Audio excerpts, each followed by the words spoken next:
We'll call this meeting to order. This is the McCracken County Fiscal Court July 28, 2025 Fiscal Court meeting. And Madam Clerk, call the roll, please. Commissioner Abraham? Present. Commissioner Bartleman? Present. Judge Clymer? Here. And Commissioner Jones is absent. Yes. All right, Mr. Bartleman, you offer our prayer. Let us pray. Father, we just thank you for the blessings of this day. We thank you for the opportunity we have to serve the county. We just pray for the employees, for all the work they do, their dedication, and for the love of the county and taking care of the people. We're thankful for all the jail employees, for all the work they do. It's a tough job, and we just know that they look to you for guidance and direction in their daily activities. We're just so thankful for what they do, and again, for their dedication. Father, and we pray for all our first responders, for the Sheriff's Office, volunteer fire departments, the EMS, all those who work so hard to protect the county. Thank you for what you do for us. It's in Jesus' name we pray. Amen. Amen. All right. Stand and join us in the Pledge of Allegiance, please. I pledge allegiance To the flag of the United States of America and to the republic for which it stands, one nation, under God, indivisible, with liberty and justice for all.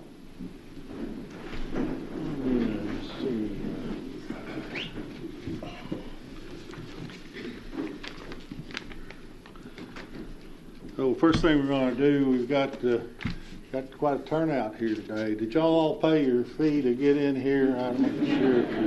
It's just $100. Look, we got some old faces around here come in. Oh. We're going to swear in our new jailer, Stephen. Where are we at? There he is. Who all you want up here and how you want to do your deal?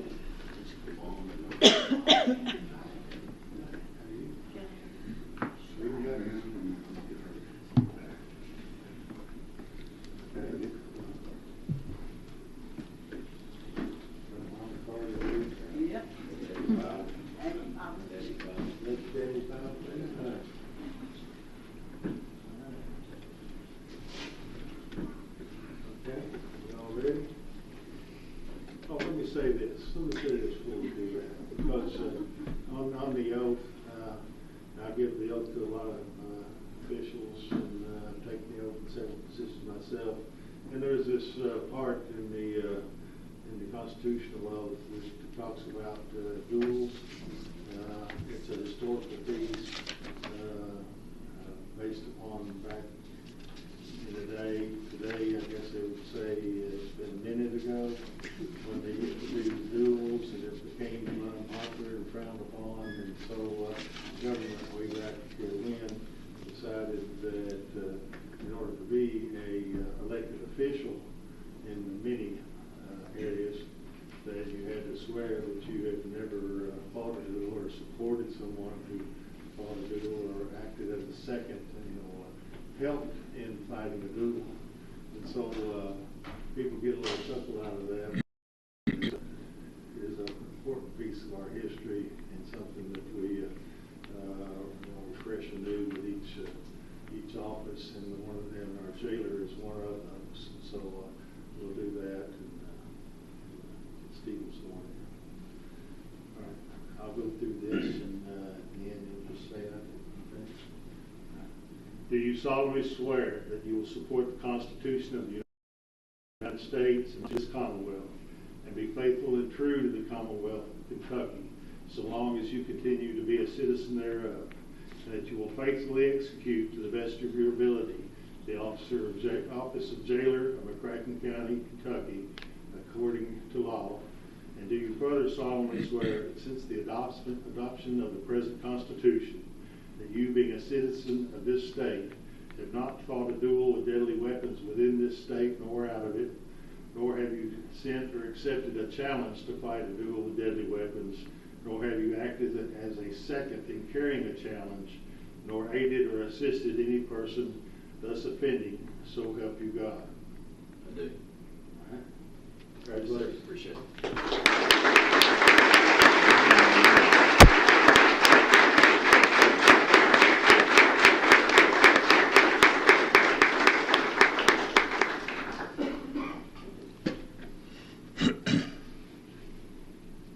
get that pinned on to him. I also want to say, you know, we've talked about this some time ago. David, our current jailer, until what, August 1, is that when you retired? Thursday night. We got together and talked about who the next jailer should be. It was a short talk.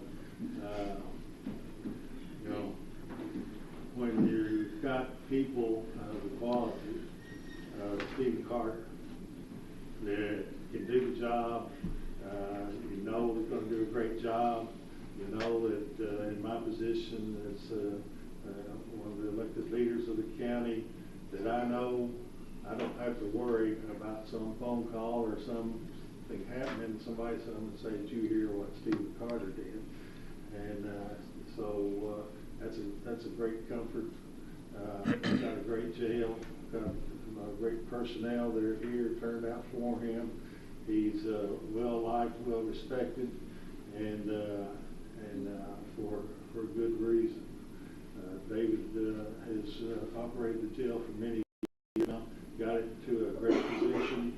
The programs and all that he's created or continued on that maybe were created before. And I know Matt's got some ideas. Steve's got some ideas too about what he's going to do.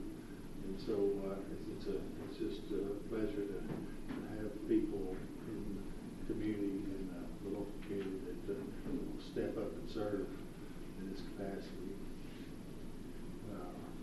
You'll have something you want to say? I'd like to thank everyone for coming out this afternoon to show your support. I'm extremely excited and humbled to receive this award upon the United States to retire. With 16 years experience in McCracken County Jail, I'm sure you have a thorough understanding of the jail operations as well as experience it takes to keep the jail moving forward in a positive direction. Look forward to continue to serve the citizens of Paducah and McCracken County, as well as work alongside the McCracken County Fiscal Court. Thank you all again for coming. Your support means a lot.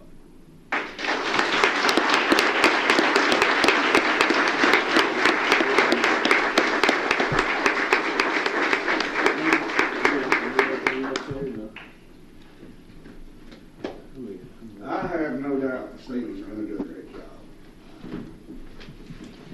I encourage you all to follow him the way you all followed me, and I deeply appreciate it.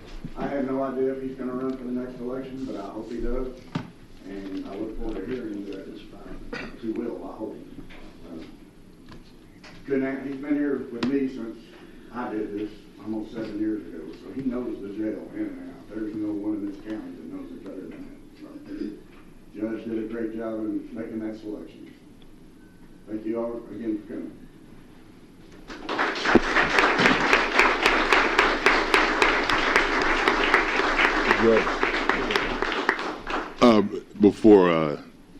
Before David gets out of here, I just wanted to say I've been fortunate to be at the beginning of his tenure till now, and I remember the conversation that we had down at Kirchhoff's. We're sitting there and we're just ballparking things and talking about, you know, how he would do things and the motivations he has and my only thing is just keep that, keep that right there, you're going to come up against it. Folks are going to, they're going to do what they do. I said, but just remember what your passions are. And he had already come through a gauntlet, So, man, it's been great just talking to you and working with you briefly here. But good luck to you, man. Thank you very much. All right. Y'all are welcome to stay. It's going to be riveting. And the price includes the whole show. I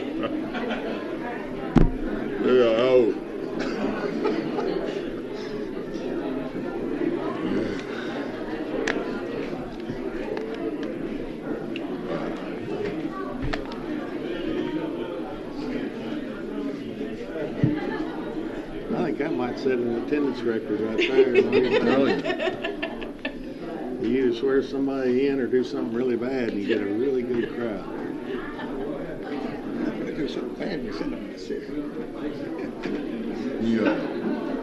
We used to, when we were doing the street ministry, we throw these big old block parties, and everybody was having a good time. But when it was time to go, there's like trash everywhere, right? And I'm sitting there, man, I'm working. This old lady rolled up to me. She said, "You know, those bicycles and boom boxes that you give out during the program?" I said, "Yes, ma'am."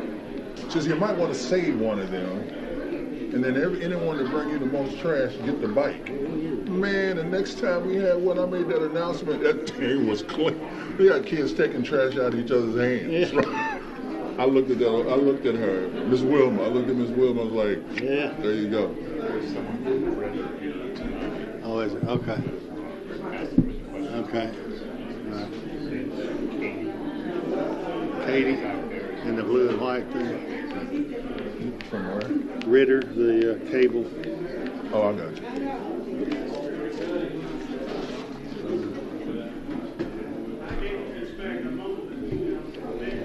See where it is.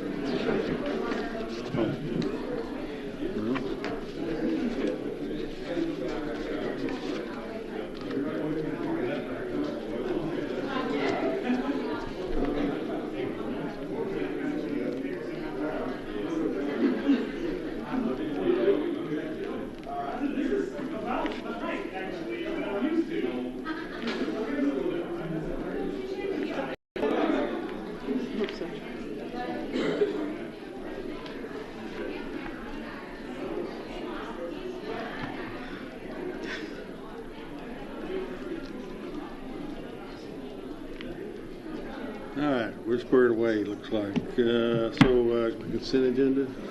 It is ordered to approve the consent agenda for July 28th, 2025, McCracken County Fiscal Court. So move. Second. Any discussion? All in favor, aye. Aye. Opposed, no. That carries.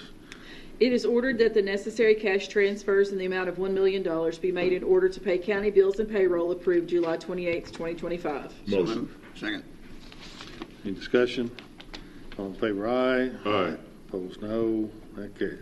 It is ordered to approve the voucher claims register from July 14th, 2025 to July 28th, 2025 to show county bills in the amount of $349,858.24 were paid. Motion. Second. Discussion? All in favor, aye. Aye. Opposed, no. That carries. All right, we have discussion for tonight. James Garrett with the Paducah River Port, running the river port, and what you got for us, Jimmy? All right, I'll give you all an update. So just a quick introduction. I'm Jimmy Garrett. I'm the Executive Director, Paducah, McCracken County Riverport. I brought with me Inez Rivas Hutchins. She's the chairperson of the board of the Riverport. She's joining me this evening. So I just wanted to give you all an update. You guys certainly helped support us financially during the year. So I thought I'd give you a little bit of background on where we're at and where we're going forward. So just take a little quick look at production. This year, very similar to past years. We produced about 427,000 tons of product, mainly sand and rock, that we deliver to the construction industry here throughout McCracken County and the surrounding counties. Overall, we brought in 427. We shipped out 362 for the year. Taking a look at the cargo yard down where the big blue crane is, as everybody knows where it's at. PRCO, who's our main customer, they brought in 10,000 plus sacks that are about a ton apiece, so we're moving a lot of sacks there. Shipped out down to their plant in Graves County. For them to make bricks, we shipped out about 9,400 overall, so we ended up with a net inventory of about 1,000. Hiller Carbon, another one of the customers that moves super sacks, a little smaller volume, 230 coming in, 339 going out. And then the other one to take a look at is really our radioactive type activities we do for TAM International. We look at the customer list here in a few minutes. We'll see they're the second largest customer that we have. We did $411,000 worth of business this year. That 1677 that you're looking at really represents just individual tasks that we do for them. It could be unloading a cylinder. It can be reloading a cylinder. It could be preparing a cylinder to be shipped overseas. But overall, operationally, we did 1,677 different tasks for TAMs And as I said, that built out to just a little over $400,000. Can I interrupt you and ask a question about that? How many employees do you have that are involved in that, or do their employees come in and do that work, and you just do the lift? So we do it. We do it with the Riverport employees. There's a total of 9 of us, but usually when we're working for TAMS, we either have 2 or 3 people on site specifically for loading and unloading and the other processes that we do. Okay, thank you. So taking a look at it financially, this is the budget for 2026. Doesn't look like a lot of profit at the bottom line, but I think one of the things is key is this year really we did it from a cash flow standpoint. Inez and I talked about it as we prepared the fiscal budget for 2026. And as you can see overall, the revenue is very similar to what it was last year. We were right about $2.2 million. We're up here just about 4.7% that we think we can hit in 2026. The expenses overall at 1.8. It's very similar to what the expenses were this year. They were up a little closer to $2 million. And then you come down to your net income overall from an operating standpoint, we're at 416. So overall day-to-day operations a little above 400,000. The one thing that we took a closer look at how we laid it out on this cash flow was include 3 payments that we make on an annual basis that amount to a little bit better than $400,000, and that's what brings the budget down to a net zero budget of about $4,000. So I've got a lot of pressure on me from Inez since I only got $4,500 worth of slack in this budget over the next 12 months. But overall, we wanted to make sure we included everything. One of the things I wanted to note to you all is we included in this year's budget the funding that we need for the matching funds for the grants. You know, in past years, we've come to you all for some matching funds from time to time. Right now, when we look at all the grants that we've got approved for 2026, we've included in this $1.8 million the funding to match that out of the revenue from the Riverport itself and not need to come and ask the county or city for funds. So that's one of the things that's included in this budget as well. Taking a look, I just thought I'd give you a quick look at the customers overall so you have a good understanding of what's going on at the Riverport. Pine Bluff continues to lead the way from a sand standpoint. As I mentioned, TAM International, our radioactive work, is number 2 at 400. Southern FS, who moves a lot of fertilizer through the facility, is 3rd. PRCO, moving the super sacks, is 4th, and Pine Bluff Rock is 5th. One of the things that we do plan on working on is increasing this rock business. The rock business, since about 19, has dropped off. We think it's an opportunity here in 2026 to get that back up. Part of that was our performance, is how fast we unload the barges. Part of it certainly will be market driven on how much rock is needed by the construction industry here in McCracken County. Taking a look at the grant funding, I thought this was an important slide because you guys have supported us over the last several years, as well as the city, with grant funding. So I thought I'd just take a few moments and go down through this. We've got 2 federal grants and 2 state grants that are listed on here. The DRA, a federal grant, we renewed a warehouse there. Overall, the Riverport ended up matching it with about $46,000, which was a 90-10 type of match. Then we had the PIDP. That's the one that you all have helped fund, as well as the city putting in $250,000 apiece from the city and county overall. That project is right at $4 million, just a little bit above it at $4.1 million. It ended up to be 7 total projects that I'll show you some pictures of in just a few moments. The KPRCM is a state grant that actually was funded 2 years. Each one of the Riverports in the state got $750,000 per year for a total of 1.5. We're using 1.2 of that to renew the cells in the harbor, the 9 cells, 8 of the 9 need repairs. And then we're using $250,000 to rebuild the fertilizer conveyor. As I mentioned earlier, Southern FS is one of our top 5 customers, so we want to make sure we got everything in place. We hope to get that done before fall fertilizer season. The Cinnabogan bucket was a small one, but a very important one.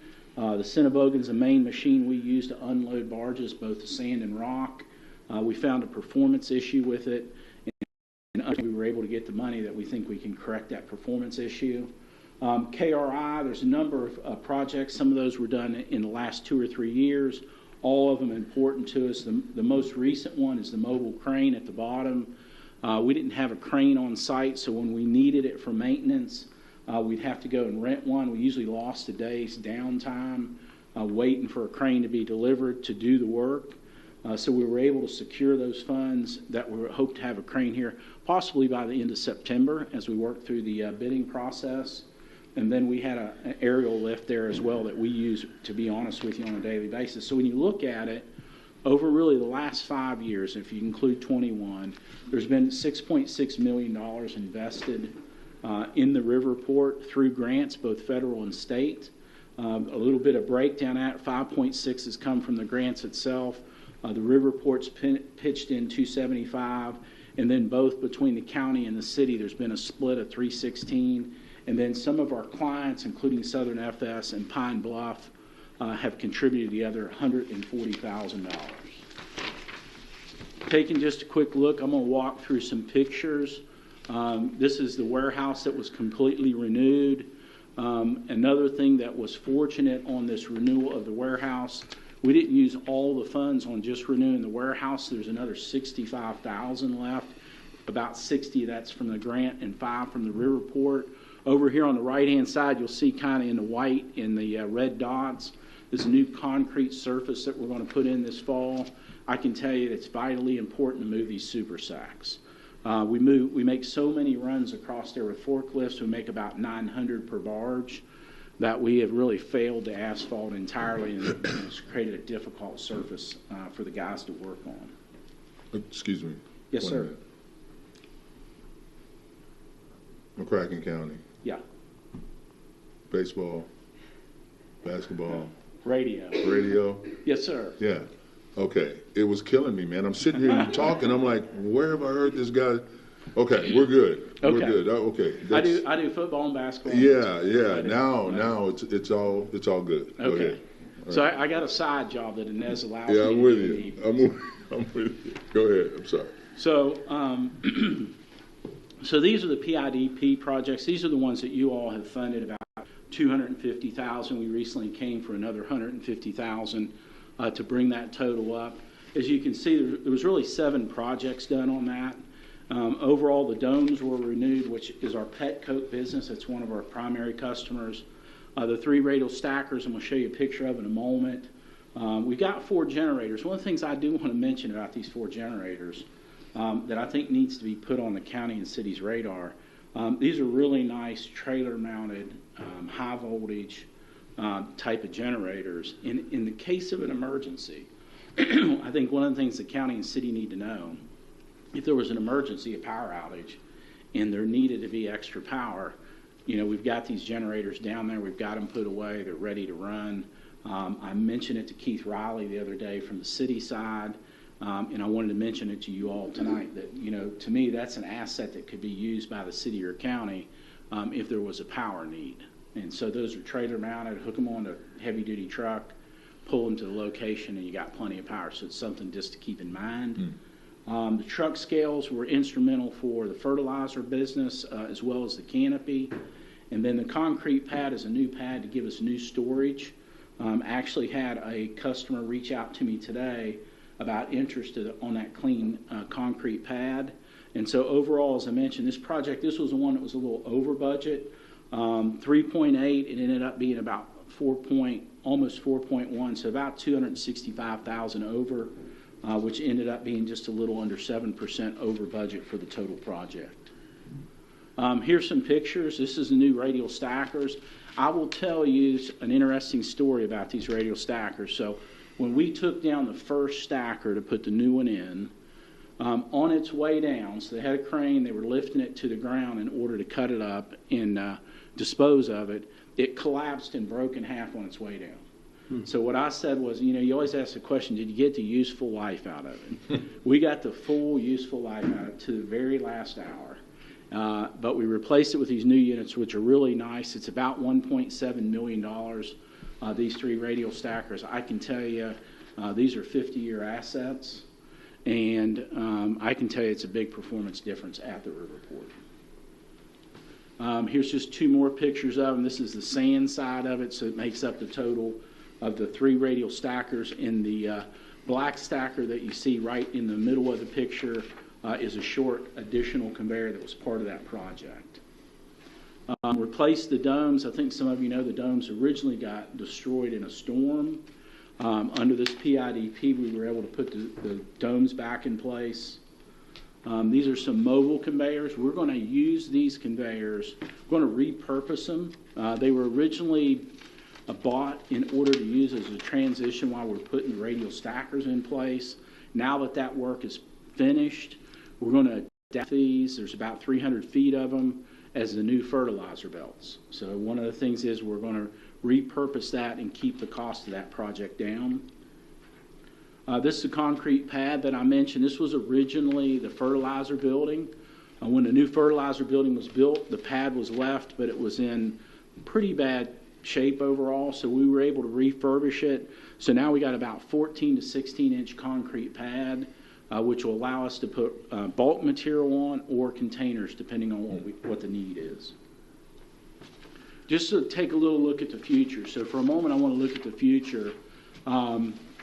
We put together a list for the Kentucky Association of River Ports and the KBT, where they went originally and got the KPRCM funds of $1.5 million for each river port. This was our list of what we'd like to have in the future in 27 and 28.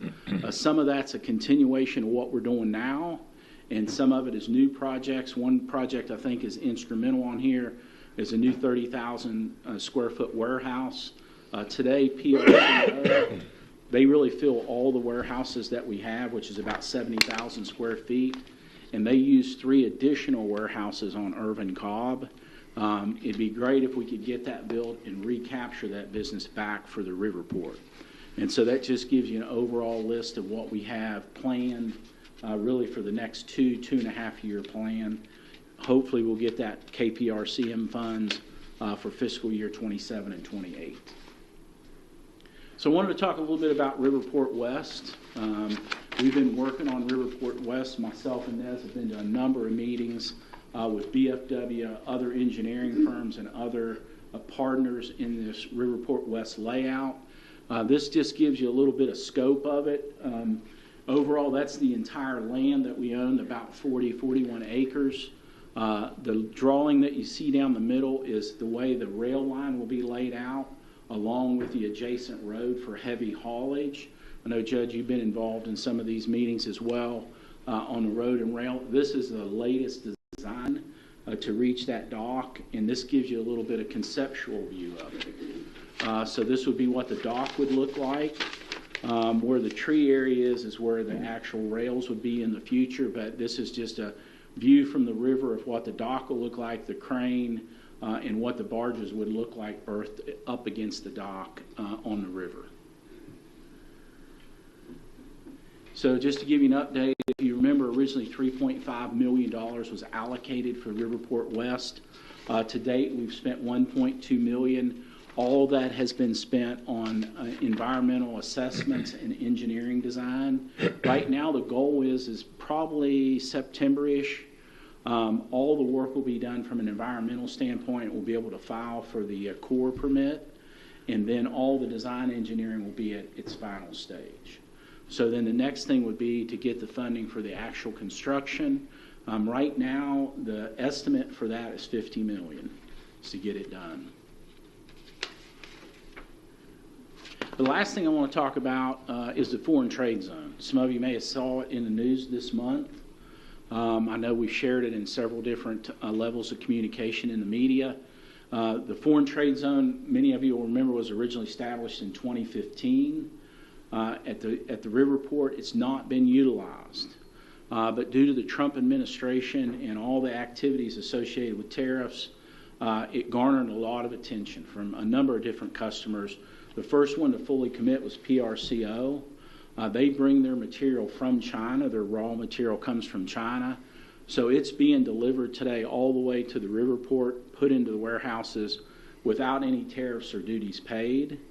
And then when they get ready to make the bricks down in Graves County, they'll pay the appropriate tariff and duty, and then we'll load those on the truck for the plant. So right now, it's a deferred duty and tariff that they're getting to utilize the FTZ. It's created a lot more attention since the tariffs have taken off. We've had meetings just in the last month with Eddyville Port. We can establish them as what's known as a subzone operator, so they'd still be operating under McCracken County, but they could operate as an FTZ.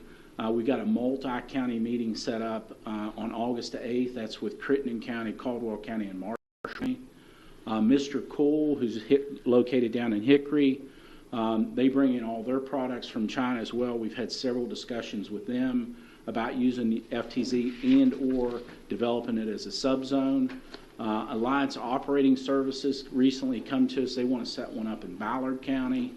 Holibus is down in Callaway County. They're down there making electrical wire channels. And then we've got meetings scheduled in August with both Callaway County and Graves County.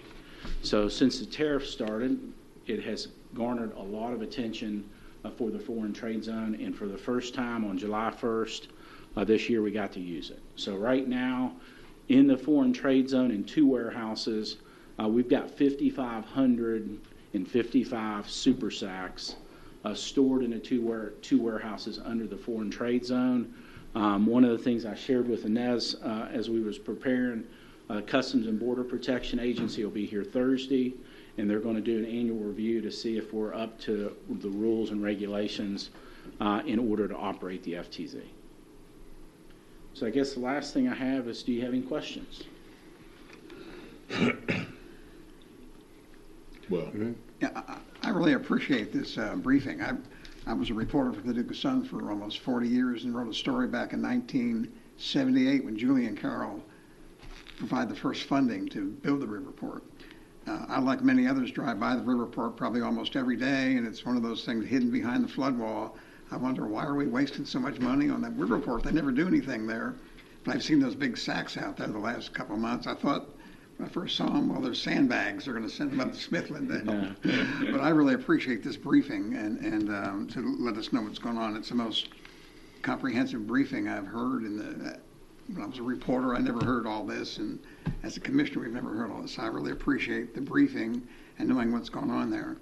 I've requested many times and hope that sometime we can get on a boat and go up and down the river to see what goes on behind the flood wall, because I mean, it's a major part of our economy, but we really don't know what happens back there. I mean, we see a lot of barges going up and down the river, so I hope sometime maybe we can schedule a trip where we can take the county officials or whoever wants to go behind the flood wall to see what goes on. But I really appreciate this, and it's very enlightening and very educational what you've done. I appreciate all the work you've done, and I think with all that's going on, we're kind of on the cusp of great development here with what's going on out of the west part of the county with what's going on at the Riverport. It's really, and the new Riverport that's being built, I just think we're on the cusp of probably the greatest economic impact and development we've had in this area since the gas distribution plant was built. Thank you. well, I knew something was going on behind the flood wall, but I didn't know how. I didn't know exactly what. And I echo Commissioner Bartleman's. It's nice to get an update on exactly what all that activity is. And you guys do a great job. And I like to think of Paducah and McCracken County as one big house. We got a lot of different rooms, and we got folks in charge of those rooms and making sure they're operating the way they're supposed to. And you guys are top shelf. Well, thank you. Any other questions? Well, I'll tell you, I wondered, I was very high on Tim Cahill, and I thought when he was leaving, how we're going to replace him, but the board's done a great job of picking you. I've been very impressed with how you operate. You also seem to have that same mentality of, you don't just go out and buy a new, very expensive whatever, machine, conveyor, or whatever, if you can first try to patch what you have, you make do with the money, you make good decisions, and of course the board is is strong, I know, to support that. But it's just sort of kind of, the port kind of reminds me of like working on the river. I worked on the river just one summer as a deckhand, and you know, it's hard work. It's you make do. You all pull together and get a job done. And going up and down the river, you know, I tell people that the public in general just really doesn't appreciate what comes up and down that river and how it contributes, particularly to our economy here, and that we're the inland waterway capital of the nation right here in Paducah, McCracken County, and now we'll be even stronger with that Riverport West. And I tell people oftentimes, you know, that about you know, one barge that you see going down the river. Of course, you see them usually in a 15 barge or 12 barge tow, all put together. One barge equivalent of 60 to 70 semis. A 15 barge tow, 1,000 semis. So when you're going down the road and you're backed up by all these semi trucks, and you go over a bridge and you look down and you see 15 barges tied in a tow, that's 1,000 trucks that are not on the road in front of you or passing you, and it I think makes an impression on people of what the value of that is, and so it's great to be a major player in the barge industry right here, and you're just behind the flood wall, not seen, not heard of too much, just over there, just pumping commerce, and that's pretty cool. Yeah, well, we appreciate it. Just to give you a little fact on the FTZ, that those barges that came through, we had 3 barge loads come for the FTZ. When they started, and of course the tariff's been up and down with the negotiations, but it was right at $1 million per barge was tariff on it, just to give you a feel for what the tariff deferred is per barge. So it's a big number. It's a really, really big number on those barges. Any other questions or comments? All right, well, thank you, and we appreciate the support at the Riverport. We couldn't do it without the support. We wouldn't get the infrastructure improved like we have, and we appreciate it and look forward to it in the coming years. Thank you. All right, thank you. Thank you. Inez, you gonna just let him carry the ball, or what? He did fantastic. He did, didn't he? For a reason. You just sit back there with your thumbs, and you. But I'll just echo what he said. You guys have been amazing, tremendous help to the Riverport, having the vision and knowing what we do is very important to us. So hopefully we can do this regularly, and you guys can see the business booming of the Riverport and how we can help our community. Yeah, that'd be great. All right. So thank you very much. All right, we got Steve Irvin on the Paducah Sports Park. You get to follow that. Let's see what you got.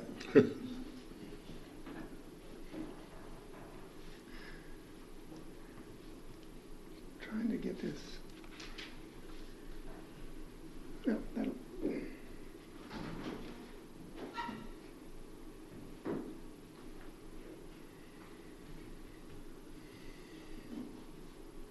Sorry about that.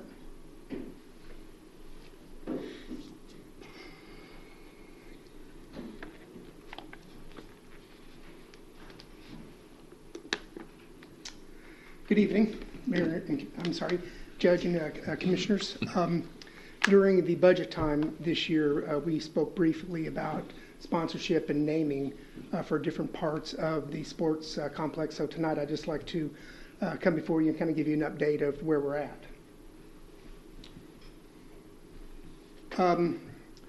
The first, the direction we started with first was the actual naming and the sponsorship of the entire facility. So in July 19th of this year, just several weeks ago, we put out a request for information on the sports complex, and that was posted in the Paducah Sun and also on the Paducah Sports Park website.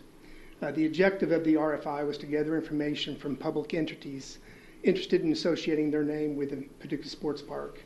Of course, we understood if the award was bid, if if it was awarded, the company name would be included in the actual sports park. You can actually find a copy of the request for information on the McCracken County KY.gov website, as well as the Paducah Sports Park website. The response for that is due on August 18th. And the contact information, both the Sports Tourism Commission as well as Paducah Sports Park has been handling most of this. And Chaz Heron, the general manager of the Paducah Sports Park, is the person that you can contact. And that's her information that you see on the screen.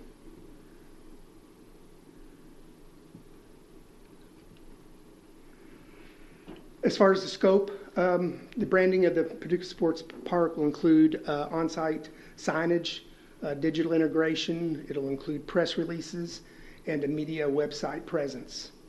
A more comprehensive detailed listing of the scope of partnership will be developed in conjunction with the selected naming rights partner. In other words, after we select one, we'll sit down with them, decide what they need from the Paducah Sports Park as part of the actual package. The RFI requirements, the name of the company or entities required, financial interest term, and the payment schedule that they propose, sponsorship assets, and possible business opportunity requirements that they can bring. Also, we're going to be looking at suitable of the company's image as a partner with the Paducah Sports Park.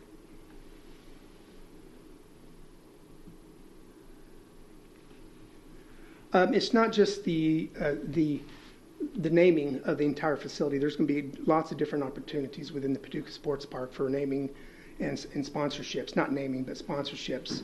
For instance, baseball fields 1 through 5, each field could be sponsored.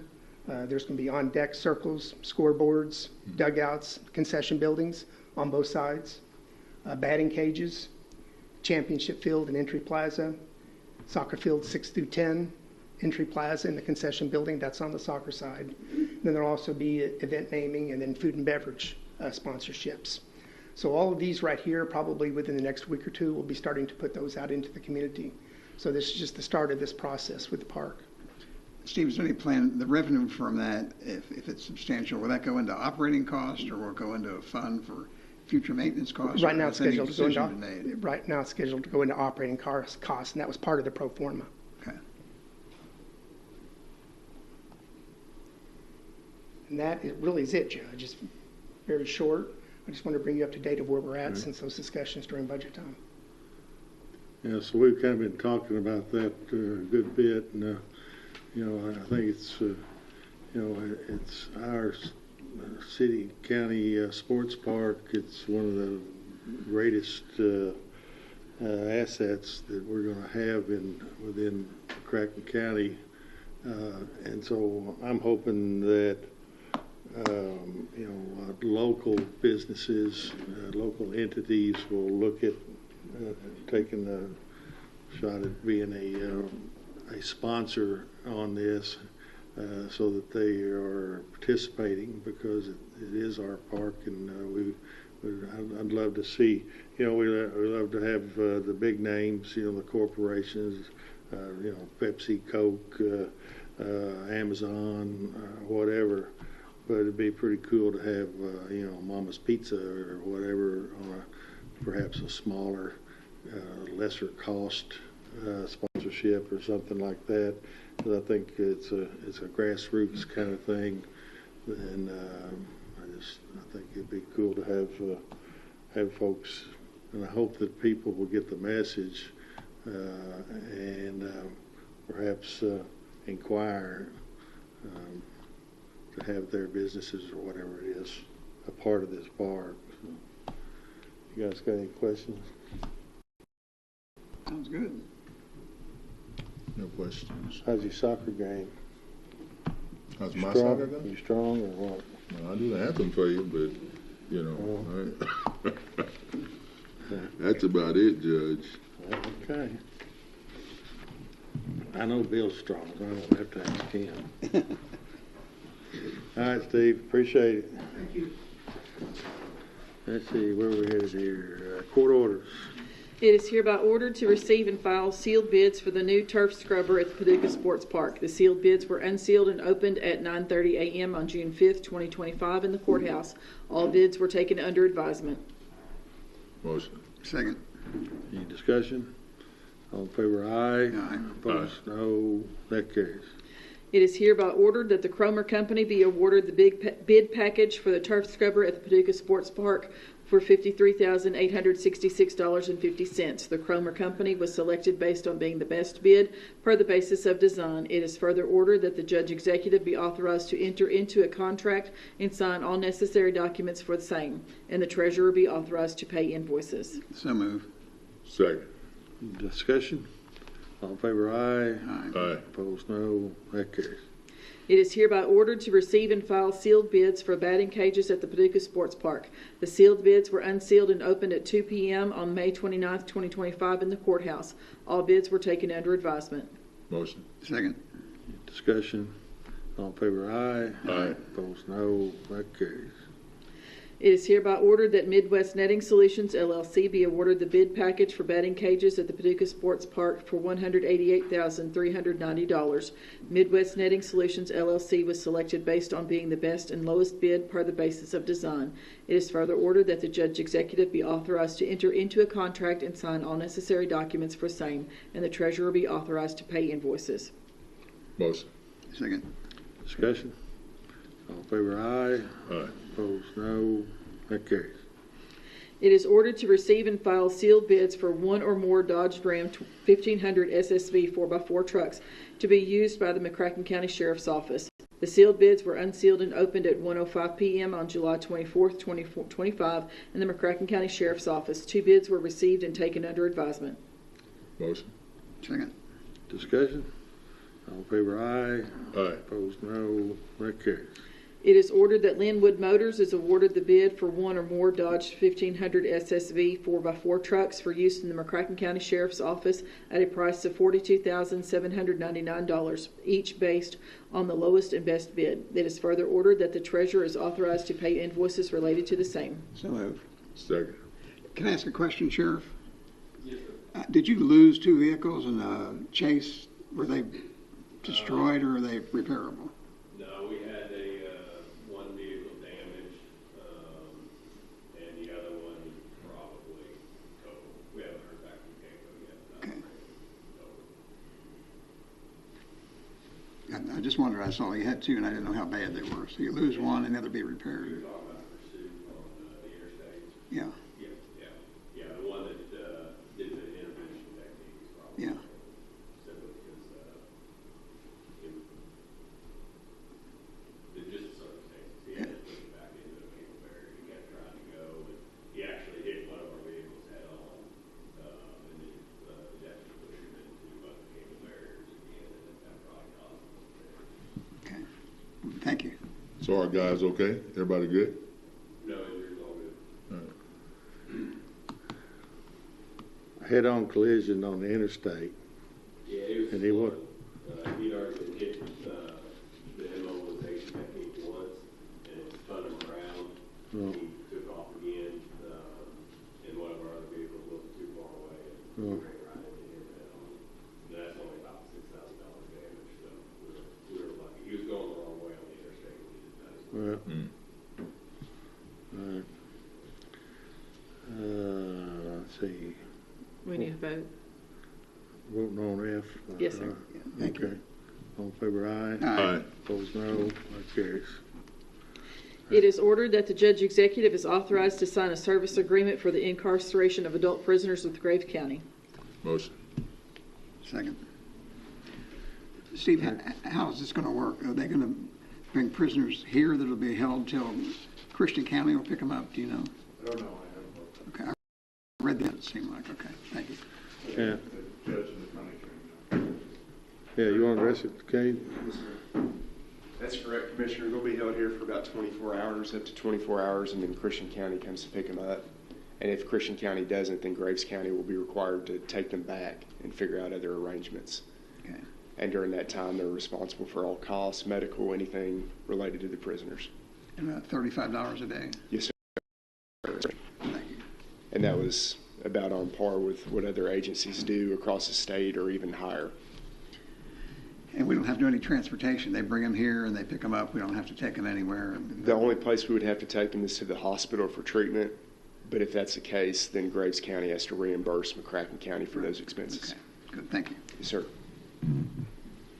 So this is something that actually has been going on, sort of in a verbal agreement for quite some time.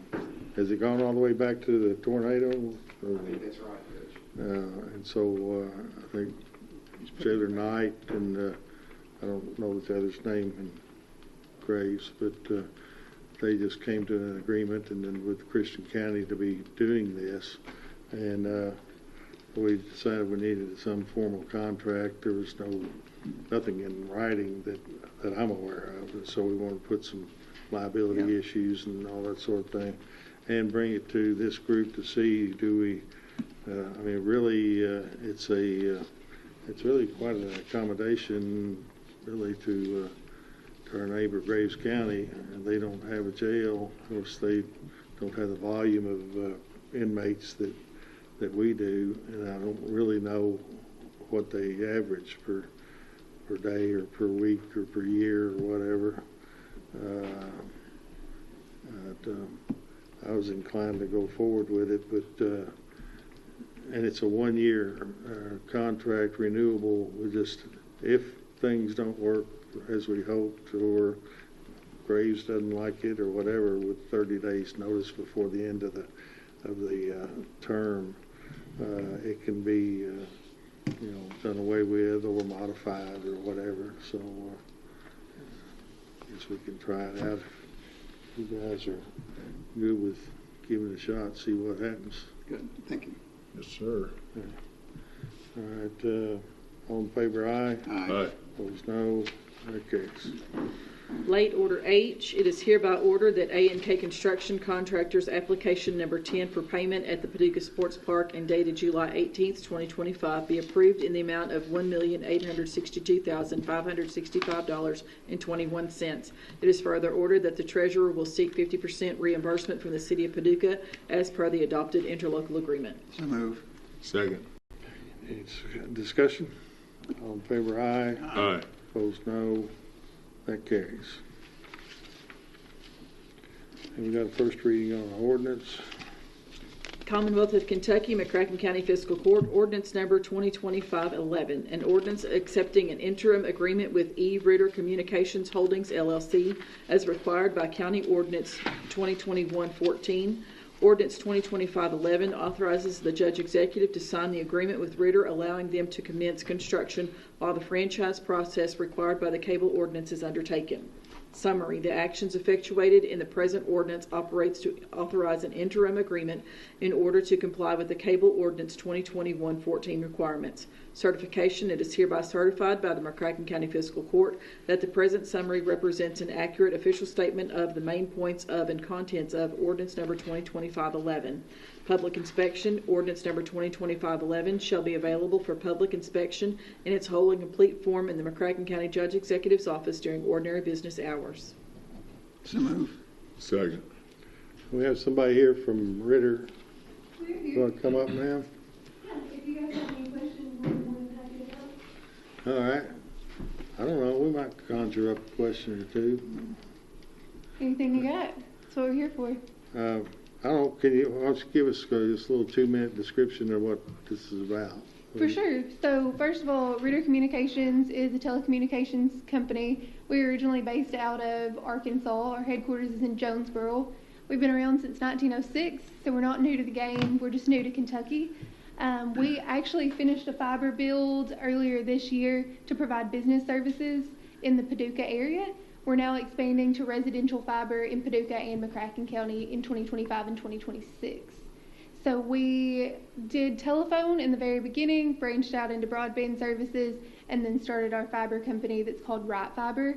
So you guys will see the marketing materials, and you may have already gotten the flyers in the mail that have the Right Fiber logo on them. So that's our 100% fiber internet that we're going to be bringing to Paducah and McCracken County. What kind of fiber are you saying?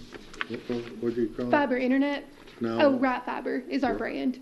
Right. R-I-G-H-T. R-I-G-H-T. Yep, Right Fiber. What's the timeline for beginning to offer residential service? So our construction is scheduled to begin on 8/4. So we met with the city and the county last week to do our official construction kickoff. So we brought our and they're in the area. They made the contacts they needed with utility and engineering groups. They're going to start in theory on 8/4. We're looking to have services by early October, as long as this agreement is in place, as well as the city franchise is in place. As I understand, you're going to do this in segments throughout the county? Yes, sir. And where are you starting? In the city, in the Lone Oak area? Is that A little right? bit of both. So eventually we will cover Lone Oak, Hendron.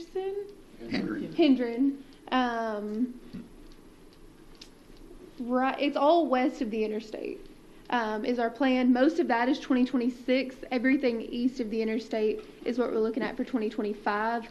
When we say 2026, we're looking early 2026. But it will be in phases. We have 2 general contractors that are going to be in the area with a couple subs under them. So they won't necessarily be in one specific area, but they won't be widespread across the entire county either. So I live in the Reedland area. I've got to wait a couple of years then, is that right? Not necessarily. We're looking to expand in 2026. We already have our engineering done for 25, obviously, beginning of 2026, and then looking forward from there. I think the good news for the public is it's competition to the existing Absolutely. Comcast, right? Yep, we're really excited.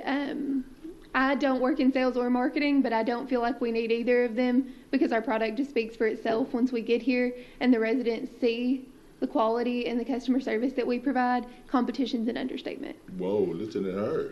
Go for it. Again, I don't work in sales or marketing, and they may not agree with my statement. I'm not marketing, but I knew that was Product sells coming, itself. right? Yep. I love competition. Yeah, we're really excited to be here. The conversation's been going on for several years, before my time, even with Ritter, getting into the area. We cover 7 states at this point, so we don't have a small fiber network by any means. We're just really excited that we're finally getting our footprint here up in Kentucky. so what's that? What's the work entail? Is it going on poles? Is it going underground? Is it some of both? Some of both. So this is primarily aerial here, on the poles. A majority of it's going to be on Paducah Power's poles. So we have what we call a conditional agreement with them. So we tell them where they're going, we go and build it, and they come inspect us after the fact. So we're super fortunate that they've been working with us. They've been very, very proactive in their communication and their ordinances that we've had with them. So the majority, like I said, will be on the poles working with them. We've got some with Jackson Purchase. All of our permits have been submitted and we're waiting for the rest of those to come back. In the interim, anywhere that Jackson Purchase has poles, we're going underground. And we're going to start that build. So I think we've said it's roughly an 80-20 build, primarily aerial, but we will have underground in some of these areas. So I guess people are interested, there are small segments, I don't know how many people we're talking about that don't have cable, don't have fiber in the community, I'm told. I hear people say they don't, I guess that's correct. And I know, so we're 250 square miles, a little less in land maybe. And of course, we got some real remote, it might be a home, the only home in a certain area for maybe a quarter or a half mile. It's a mile or two down the road to get to them. Is it gonna be provided, do you think, across the entire county? Or obviously it costs you more to run a fiber to one house down the road rather than to 200 within Right. one block. So we take all of that into account. I will say all of this build is 100% self-funded from inside of our company. I know you'll hear a lot of talk around the BEAD funding, the federal funding. We're not doing any of that here. However, our bread and butter is the underserved or the unserved. We don't go into cities that are NFL cities by any means. Jonesboro and Little Rock, we have a Little Rock office, but we don't have a ton of fiber there. Jonesboro, we cover the entire city. Jonesboro and Paducah, very, very similar atmospheres as far as the residential life there goes. So we're looking to do kind of what we did there here. However, at the same time, we have to do what makes financial sense. So some of those areas that are extremely remote, they may be what we would call a half and half build. So where we would finance 50% of the build and the resident would support the other 50% if it was outside of outside of our build zones.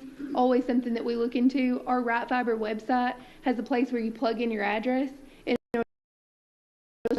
if we're going to serve that area, or it'll take note of the address in question, and it will put that into our database to know where we have interest. Yeah. So you have not filed any grant applications, though, for those underserved or unserved areas in McCracken? No, sir, no grant applications. Everything that we're building in 2025 and 2026, which is 2025, we're looking at 12,000-ish passing. So that's homes, 12,000 homes that we're looking to serve, a grand total of 17 before we're done. All of that will be under our self-fund umbrella.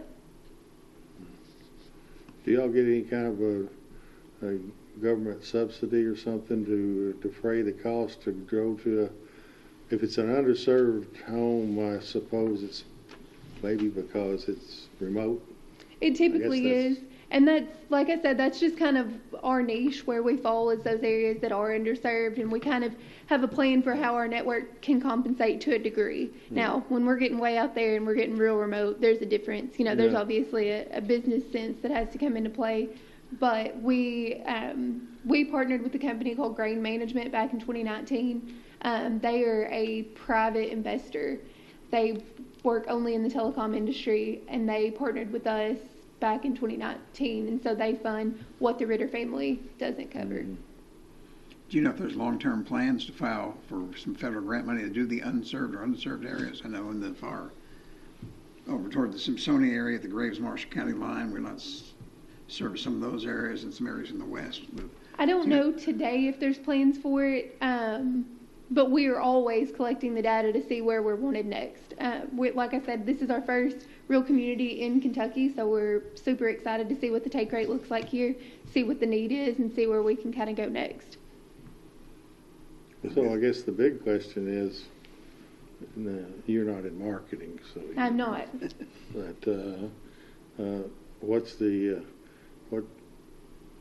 so people can choose Ritter or they can choose Comcast? Correct. And why would they choose Ritter? So we have a 100% fiber network. So when you purchase your internet services, I also didn't mention we have home phone and TV services. So part of this ordinance, the reason we're going through the process the way that we are is because services to McCracken County and Paducah as well. So TV, home phone, and internet services, all of those are true fiber. So if you purchase a 100 gig fiber network from us, your upload speed and your download speed will be at 1 gig. That's what you're getting. When you purchase a gig, you truly get a gig. With the services that you currently have here, run a speed test when you get home. She's not in marketing, though. I'm not. Right. I do not. I work in construction. I'm with you. So I don't know hypothetically, what would it be here? Y'all know what our... I haven't seen it here. I've just not heard anything great from any of the residences that we've talked to. So we're excited to bring some options. Yeah. Our sales and marketing team really are phenomenal. The closer we get, so like I said, I work in construction. My team has been around for a little while. We've been meeting with the city and the county both for probably, since the beginning of 2025. And then as soon as we actually kick our construction off, sales and marketing will hit the area pretty hot and heavy, and they'll get a better idea of prices, timelines, and exactly what services each residence will have. People won't have to come looking for you. You're Absolutely not. They will have no trouble finding us. There should have been 2 postcards that have already gone out. There's a letter that goes, and then a postcard. Once construction starts, we have a door tag that we place on every residence as we pass, so no one will wonder who's in their yard. We put a door tag on the door, just strictly informational. It has a hotline number on it that rings directly to my team, so it rings directly to Jonesboro. Someone will take the note and send it to my team. We have 24 hours to respond to any questions, comments, concerns. If there is any construction-related disruptions, we have 10 days to restore any of those. Are you working with Paducah Power at all to take advantage of their fiber optic network they already have constructed? So we are not piggybacking on any of their network. We are working closely with them as we go throughout the build to understand where they are as far as locates and things like that, also on their poles, but we haven't piggybacked on any of their fiber, no. I understand they're doing some commercial now, but they may expand in the future to do residential also. But They've told us a little I bit don't know about that it. for a They're fact. not sure yet either from what we've heard in the meetings, but they've been nothing but great to work with. The big news for the public is competition and lower prices, hopefully. Fast speeds, reliable, true fiber internet, home phone, cable. And I know you're not in marketing, but lower prices. We're working on it. I don't know what your prices are, so I don't want to tell you, but we have very, very competitive prices in any of our other markets. Like I said, we've got a 7-state footprint, and we do really well in all 7 states. Okay.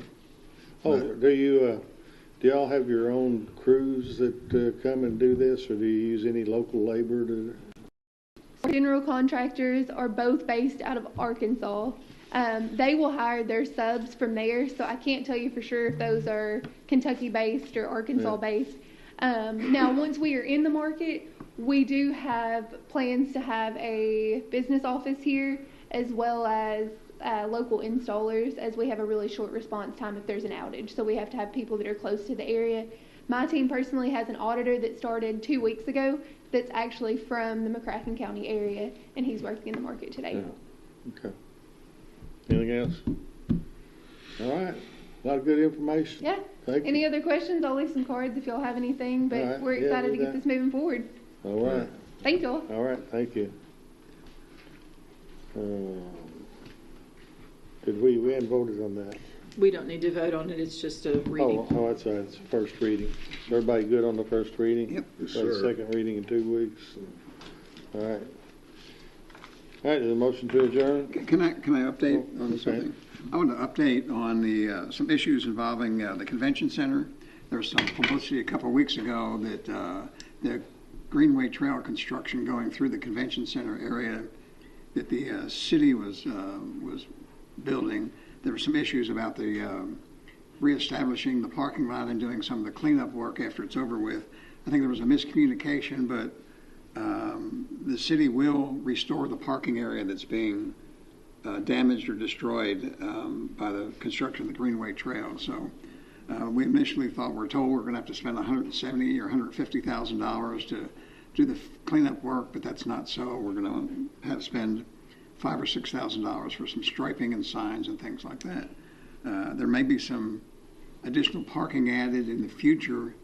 We have to see how the traffic flow is after this construction, because it won't be the same as what it has been in the past. So that issue's been resolved, and the media had not reported on the resolution of that issue, but I think it was more of a miscommunication than anything. Also, the Convention Center Board is working on, continue to work on air conditioners, signage out front, and audio-visual inside, and some other work, and Steve Doolittle's doing the groundwork to get that set up so we can do the bonding and things on that. So there's progress being made in the convention center. Okay. That's good. All right. Did we do did we vote on the adjournment? I don't No, remember. we did have not. not. You want to go or hang out? No, let's go. All in favor, aye? Aye. Opposed, no. Okay, we're gone.